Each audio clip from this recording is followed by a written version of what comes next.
მოგესალმებით, ეს არის გადაცემა აბიტურიენტის დღიური, მე მისი წამყვანი მარია მენაბდიშვილი ვარ. როგორც მოგეხსენებათ, დღეს უკვე დაიწყო ერთიანი ეროვნული გამოცდები ქართული ენისა და ლიტერატურის გამოცდით. მე მოგაწვით ცნობებს, რომლებიც განვითარდა დღეს, 27 ივნისს. დილის 7-ის ნახევარზე მოხდა ტესტების ტრანსპორტირება პოლიციის სამმართველოებიდან საგამოცდო ცენტრებში. ასევე დღეს საქართველოს 12 ქალაქში გახსნილ 18 საგამოცდო ცენტრში დაფიქსირდა დაახლოებით 10,000-ზე მეტი აბიტურიენტი ქართულ ენასა და ლიტერატურაში.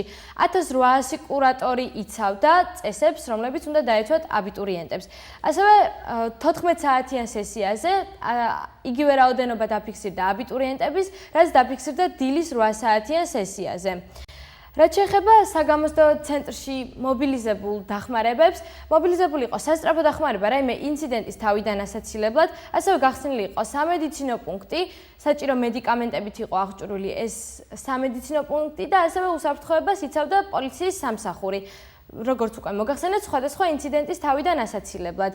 ქართული ენისა და ლიტერატურის გამოცდის შესახებ კი უკეთ შევიტყობთ სიუჟეტიდან.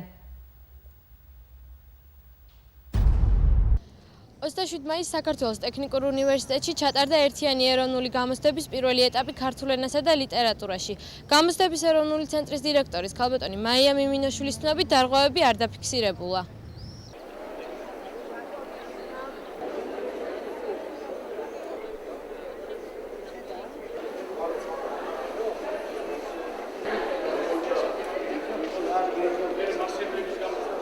დღეს არის ერთიანი ეროვნული გამოცდების პირველი დღე. გილოცავთ ამ დღეს. მინდა მოგახსენოთ, რომ შვენივრად და ორგანიზებულად მიმდინარეობს გამოცდების რეგისტრაციის და გამოცდების დაწყების პროცესი. ძალიან ორგანიზებულად არის ყველაფერი. ყველა სამსახური მობილიზებულია. ბუნებრივია ყველა ღელავს, ყველა ჩვენთაგან, თითოეული ჩვენთაგან, თითოეული აბიტურიენტი, რომ ყველაფერი კარგად ჩატარდეს. აბსოლუტურად ყველაფერი არის კარგად. ეხლა 9 საათზე დაიწყო გამოცდა 17 საგამოცდო ცენტრში ერთდროულად. ეხლა მიმდინარეობს ინსტრუქციების წაკითხვა მეთვალყურეების მიერ და რამდენიმე წუთში უკვე გაიხსნება საგამოცდო პაკეტები აბიტურიენტების თვალწინ. პირველი ნაკადისთვის 4 საათია გამოყოფილი, ჩვენი აბიტურიენტები დღეს სავალდებულო გამოცდას აბარებენ ქართულ ენასა და ლიტერატურაში. პირველი ნაკადი დასრულდება 2 საათზე.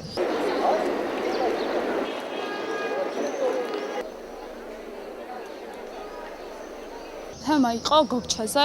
არაფერი არ იყო ძნელი, თუ იცი და რა ვიცი, გადაკითხული მაინც უყურს გადამეორებული. არის არაფერი ძნელი, ყველა აბიტურიენტს უსურვებ წარმატება ბავშვებო. ნახოთ შემდეგი 3 გამოცდაა და ნახოთ რა არის. აბიტურიენტის დღიური დაგიბრუნდათ ეთერში, ვფიქრობ სიუჟეტიდან თქვენ ალბათ გაიგეთ, თუ როგორი პროცესია ქართული ენისა და ლიტერატურის გამოცდა. ქართული ენისა და ლიტერატურის გამოცდა ასევე ჩატარდება ხვალ დილის 8 საათზე პირველი სესია, ხოლო 14 საათზე იქნება მეორე სესია. ვფიქრობ, ალბათ ამომწურავი ინფორმაცია მოგაწოდეთ, თუ როგორ უნდა მოიქცეთ საგამოცდო პროცესში, მე კი შეგახსენებთ შემდეგ ინფორმაციას, რომელიც საგამოცდო ცენტრმა კიდევ ერთხელ გაავრცელა.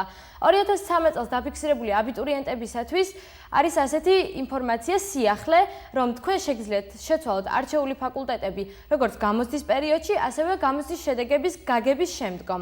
ასევე აღდგება ნაწილობრივი დაფინანსება იმ პროგრამებზე, რომლებზეც თქვა დაფინანსება არ იყო შარშან და მე გაგაცნობთ იმ მიმართულებებს, რომლებზეც არის სრული დაფინანსება. ეს არის 17 მიმართულება და გაგაცნობთ ზოგიერთს. ეს მიმართულებებია: აგრონომია, განათლების მეცნიერებები, ენერგეტიკა და ელექტროინჟინერია, ისტორია, ფიზიკა, ქიმია, ბიოლოგია, ქართული ფილოლოგია, ფილოსოფია და არქიტექტურა. მე გისურვებ წარმატებებს ამ საგნებში. ვფიქრობ, რომ თქვენ კარგად უნდა იყოთ მომზადებულები გამოცდისთვის, იმიტომ რომ ძალიან ბევრი აპლიკანტია დაფიქსირებული წელს ერთიან ეროვნულ გამოცდებზე, რაც ვფიქრობ განაპირობა სიმრავლემ ამ დაფინანსებებისა და გრანტების. კიდევ ერთხელ შეგახსენებთ, რომ ეს არის 17 მიმართულება და თქვენ ძალიან დიდი შანსი გაქვთ, რომ მოიპოვოთ დაფინანსება. მე კი ახლა გაგაცნობთ სტატისტიკურ მონაცემებს, თუ რამდენი აპლიკანტია დაფიქსირებული წელს ერთიან ეროვნულ გამოცდებზე. 2013 წლის გამოცდებისთვის სულ 42,000 აპლიკანტია დაფიქსირებული, 8,000-ზე მეტი გრანტის გაუმჯობესების, ხოლო 9,500 სურველი არის მაგისტრანტი, 25,000-ზე მეტი კი არის მასწავლებელი. წელს არის უპრეცედენტო შემთხვევა, როდესაც არის დაფიქსირებული 14 უნარშეზღუდული აბიტურიენტი სამწუხაროდ ერთი საჭიროებს ბრაილის შრიფტს, ხოლო დანარჩენებისთვის არის შექმნილი სპეციალური პირობები იმისათვის, რომ დაწერონ მათთვის მიცემული ტესტი. ასევე დაფიქსირებული არის 8 მსჯავრდებული, რომელთათვისაც შექმნილია ასევე სპეციალური პირობები გამოცდებისათვის და მათ არანაირი პრობლემა არ შეექმნებათ, რომ მშვიდად იმუშაონ ტესტებზე. ასევე მე მინდა გამოცდის ჩატარების განრიგიც გაგაცნოთ, რადგან ეს ძალიან მნიშვნელოვანია ამ პერიოდში ვფიქრობ. დღეს, როგორც უკვე მოგახსენეთ, გაიმართა პირველი სესია ქართული ენისა და ლიტერატურის გამოცდის, ხოლო ხვალ იქნება მეორე სესია დილის 8 საათზე და შემდეგ იქნება 2 საათზე. 1 და 2 ივლისს იქნება გამოცდა ზოგად უნარებში, პირველი სესია 8 საათზე, ხოლო მეორე სესია იქნება 14 საათზე. 3 ივლისს იქნება მხოლოდ ერთი სესია 15 საათზე გერმანულ ენაში, 3, 4 და 5 ივლისს მეორე სესია ასევე 15 საათზე, ეს იქნება ინგლისურ ენაში და როგორც უკვე მოგეხსენებათ, ინგლისურ ენაში არის კონკურენცია ძალიან დიდი, რადგან ბევრი აპლიკანტი ფიქსირდება, რომელთაც სურთ ამ გამოცდის ჩაბარება, ამიტომ მე გისურვებთ, რომ დაწეროთ ტესტი ძალიან მშვიდად, კარგად გაეცნოთ პირობას იმისათვის, რომ მაღალი ქულა აიღოთ, რადგან მოიპოვოთ გრანტი ამ საგამოცდო კონკურსში. რაც შეეხება შემდეგ გამოცდას, 8 ივლისს გამოცდა ჩატარდება 15 საათზე, იქნება მეორე სესია ფრანგულ ენაში, ხოლო შემდეგი სესია უცხო ენაში, ეს არის რუსული ენა, იქნება ასევე 8 ივლისს 15 საათზე. 10 ივლისს იქნება ლიტერატურაში დილით 8 საათზე. ლიტერატურა ერთ-ერთი რთული საგანია, რომელსაც აბიტურიენტები აბარებენ და სამწუხაროდ მინდა მოგახსენოთ, რომ ეს საგანი არ შედის იმ 17 მიმართულებაში, რომელსაც სახელმწიფო აფინანსებს, ამიტომ თქვენ ძალიან უნდა ეცადოთ, რომ მიიღოთ მაქსიმალური ქულა იმისათვის, რომ მოიპოვოთ გრანტი. რაც შეეხება შემდეგ გამოცდას, ისტორიის გამოცდა იქნება 11 ივლისს 8 საათზე პირველი სესია, ხოლო მეორე სესია იქნება 2 საათზე. 15 ივლისს იქნება გამოცდა ბიოლოგიაში დილით 8 საათზე. ჩვენ ბიოლოგიაში თქვენ ძალიან საინტერესო რჩევები მოგეცით, რადგან ეს არის ერთ-ერთი საგანი, რომელზეც ასევე საკმაოდ ბევრი აპლიკანტია დაფიქსირებული, ამიტომ მე გისურვებთ, რომ გააკეთოთ ყურადღებით ეს ტესტი, კარგად დაუკვირდეთ, რადგან ტესტი გამარტივდა წინა წელთან შედარებით, ამოიღეს ფოტოსინთეზი პროგრამიდან და ყურადღება უნდა გაამახვილოთ გენეტიკაზე. რაც შეეხება შემდეგ გამოცდას, ეს არის სტუდენტთა საგრანტო კონკურსი და ვფიქრობ, ესეც საინტერესო უნდა იყოს თქვენთვის, რადგან როგორც უკვე მოგახსენეთ, საკმაოდ ბევრი სტუდენტია დაფიქსირებული საგრანტო კონკურსის გასაუმჯობესებლად, ეს იქნება 15 ივლისს, იქნება მეორე სესია 14 საათზე. გისურვებთ წარმატებებს. რაც შეეხება დარღვევების შესახებ, ჩვენ ამ ყველაფრის შესახებ მეორე ბლოგში მოგახსენებთ, დაგველოდეთ.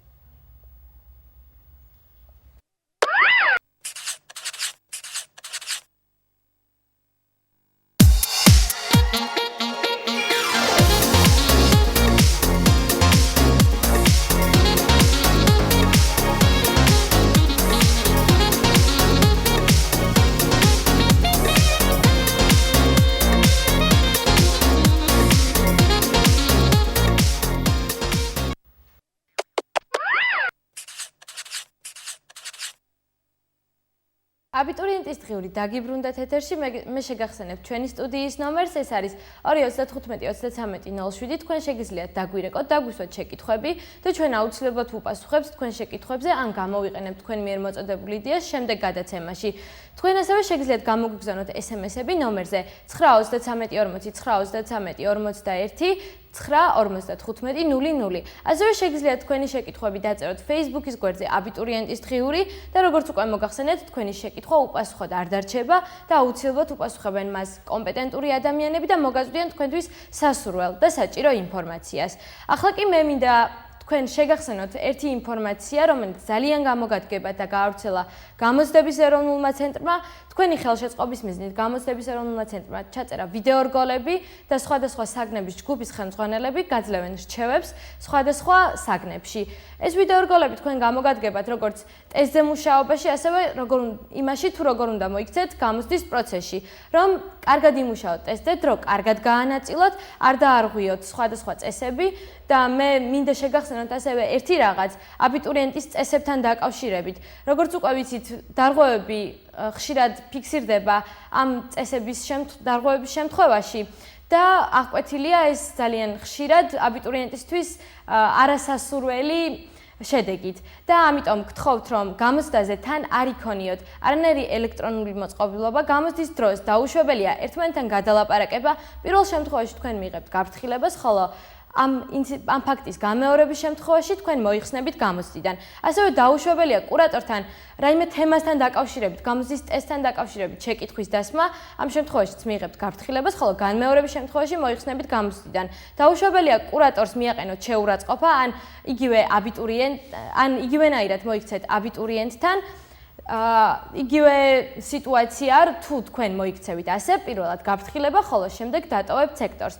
ასევე, როდესაც დაასრულებთ ტესტზე მუშაობას, თქვენ ჩუმად ხელისაწევით უნდა მიმართოთ კურატორს და შემდეგ ტესტის დასრულების შესახებ ეს ყველაფერი დააფიქსიროთ სექტორის უწყიში და მხოლოდ ამის შემდეგ დატოვოთ სექტორი.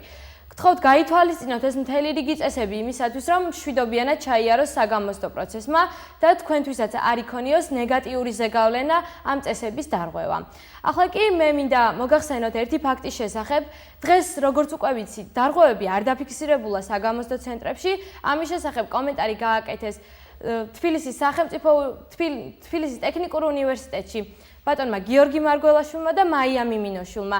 ახლა მიმდინარეობს პრესკონფერენცია, რომელზეც მაია მიმინოშვილი აკეთებს შემაჯამებელ განცხადებას. მანამდე კი ვიხილოთ მათი კომენტარები. მე მინდა მოგახსენოთ, რომ ერთიანი ეროვნული გამოცდები მიმდინარეობს ორგანიზებულად, შვიდად, ყველა სამსახური მობილიზებულია. ამ გამოცდებზე მე შევახსენებ საზოგადოებას, რომ 30%-ით მეტი აბიტურიენტი დარეგისტრირდა, ვიდრე წინა წლებში. ეს ნათლად აჩვენებს, რომ ნდობა უმაღლესი განათლების მიმართ არის მაღალი, ეს იზრდება. მე საგანგებო მადლობა მინდა უთხრა ყველა სამსახურს, ყველა სახელმწიფო სამსახურს, რომელიც გვეხმარებოდა და გვეხმარება ამ პროცესის ორგანიზებულად ჩატარებაში. საგანგებო მადლობა მინდა უთხრა გამოცდების ეროვნულ ცენტრს, რომელმაც წელს ასეთი დიდი დატვირთვა ძალიან ორგანიზებულად დახვდა. მეტიც მინდა კიდევ ერთხელ მადლობა უთხრა იმისთვის, რომ 14 ტიპის უნარშეზღუდვა გაითვალისწინა ამ ეტაპზე გამოცდების ეროვნულმა ცენტრმა და ემსახურება ამ უნარშეზღუდულ აბიტურიენტებს იმისთვის, რომ მათ კარგად ჩააბარონ ასე ვთქვათ გამოცდები. კიდევ ერთხელ გილოცავთ და გისურვებთ წარმატებას ყველა აბიტურიენტს. არის მონაცემების შეგროვების პროცესი რაიონებიდან, ყოველ შემთხვევაში თბილისში ვიცით, რომ დაგვიანებულები არ ყოფილან. დიდი იმედი მაქვს, რომ რაიონშიც ანალოგიური ვითარება იქნება, ჯერჯერობით ყველაფერი მიმდინარეობს ძალიან მშვიდად და წყნარად, აბიტურიენტები მუშაობენ ტესტებზე. მეორე ნაკადი იქნება 2 საათზე იწყება რეგისტრაცია, 3-ზე მეორე ნაკადი იწყება და მეორე ნაკადში ყავს მჟავრდებულები, 7 მჟავრდებული. პირველ ნაკადში ყავს აპლიკანტი, რომელსაც ბრაილის შრიფტით დაუმზადეთ ტესტები. დღეს დილას გაიხსნა ტესტები და ბრაილის შრიფტით დაიბეჭდა და სწორედ აი 10 საათისთვის მოიტანენ მისთვის და გააგრძელებს მუშაობას. დანარჩენი ყველაფერი არის მშვიდად. ეხლა აბიტურიენტის დღიური დაბრუნდა ეთერში, მე შეგახსენებ ჩვენი სტუდიის ნომერს 239 დაგვირეკეთ დაგვისვით შეკითხვები, მოგვაწოდეთ თქვენი შეხედულებები და იდეები გამოცდებთან დაკავშირებით, გააკეთეთ კომენტარი თუ როგორ ჩაიარა დღევანდელმა დღემ და რას ელოდებით შემდეგი გამოცდებისგან. ასევე მე მინდა შეგახსენოთ ჩვენი სტუდიის SMS ნომერი, ეს არის 93340 93341 9.15.00 დაგვიწერეთ თქვენი შეკითხვები ასევე Facebook-ის გვერდზე აბიტურიენტის დღიური და ჩვენ აუცილებლად ვუპასუხებთ თქვენ შეკითხვებს და გაგცემთ ამომწურავ პასუხს იმ ყველა საკითხზე, რაც თქვენ გაინტერესებთ. ახლა კი მე მინდა ტესტების შესახებ მოგაწოდოთ ისევ ინფორმაცია, რადგან ჩნდება ძალიან ბევრი კითხვა, თუ საიდან მოდის ეს ტესტები, ვინ ბეჭდავს, ვინ წერს ამ ყველაფერს და ამიტომ მე მინდა მოგახსენოთ ამ ყველაფრის შესახებ.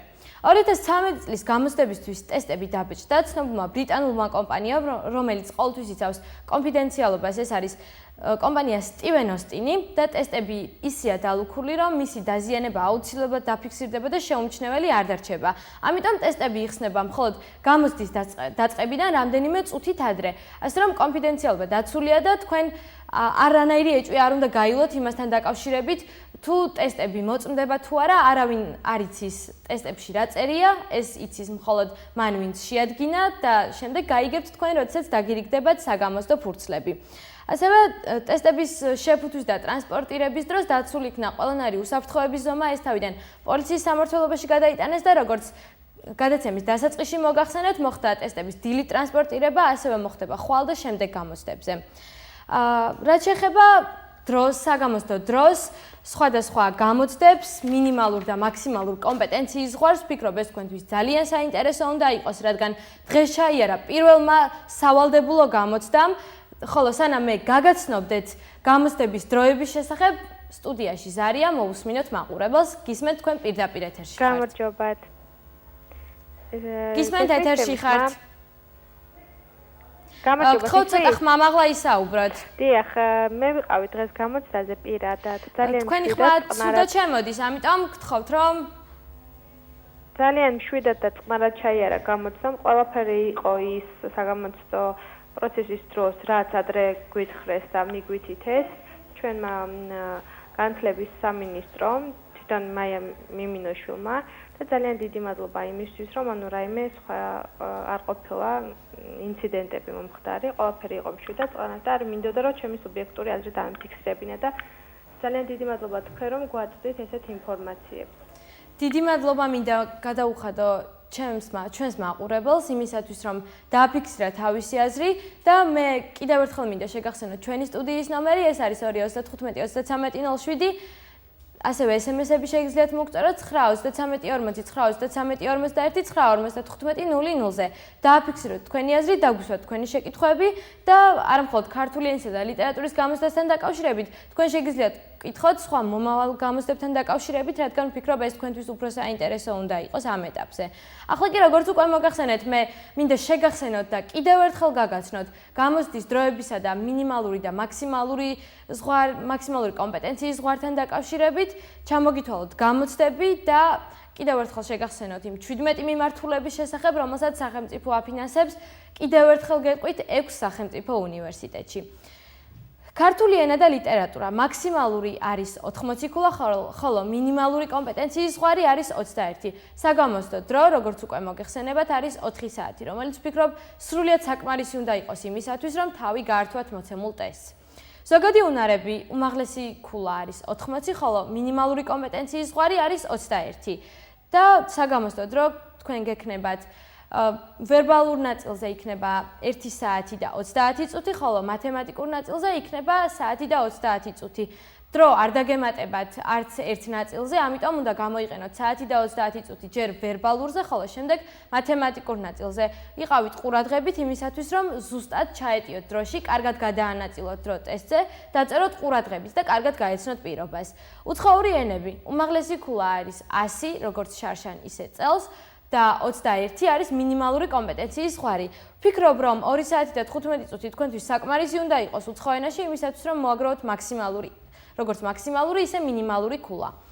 ლიტერატურა არის ერთ-ერთი რთული გამოცდა აბიტურიენტებისათვის, თან ეს არ ფინანსდება, ამიტომ უფრო ყურადღებით უნდა გააკეთოთ. მაქსიმალური ქულა არის 80, ხოლო მინიმალური კომპეტენციის ზღვარი არის 15.